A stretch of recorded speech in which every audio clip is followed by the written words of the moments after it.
The last train, the train didn't have a name, it wasn't on any map. It appeared only when the sky was painted with twilight, gliding along tracks that seemed to float over the earth. Its passengers were not living, but wandering spirits, souls on their way to the final stop, wherever that might be. On one quiet evening, two spirits found themselves in the same carriage. Aoife sat by the fogged-up window, watching landscapes she had never walked in life.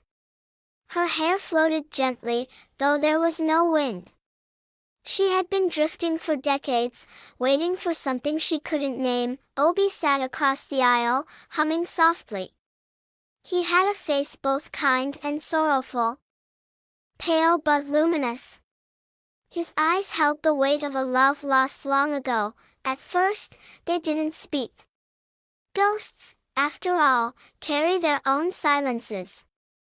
But the rhythm of the train, the soft clatter, the strange warmth in the air, made silence feel safe. The train took them across wonders both familiar and unknown. Cities glowed beneath them like constellations. Oceans shimmered with moonlight. Forests stretched endlessly, and mountains rose into clouds that no living eye had ever seen. Gradually, the two began to speak. First about little things, the sound of rain against the carriage, the taste of air in a quiet night, the way a street musician's song lingered long after the train had passed. Then, slowly, they shared stories of their lives. Obi spoke of a woman he loved but could never be with. Aoife told of a promise she had waited on for years, a promise that never arrived.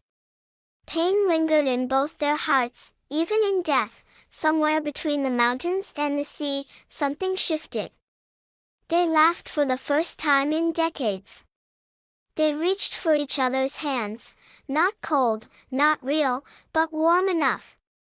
And in that instant, they felt alive again, alive in a way they had forgotten. The train made stops along invisible stations.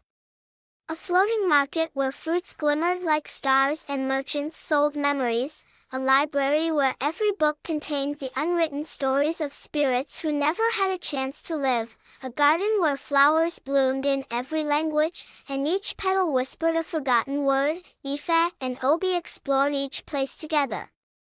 They shared meals from invisible kitchens, danced to music no living person could hear, and laughed like children discovering the world for the first time. But all passengers knew, every journey has a final stop. The carriage lights dimmed as the train approached the edge of the world.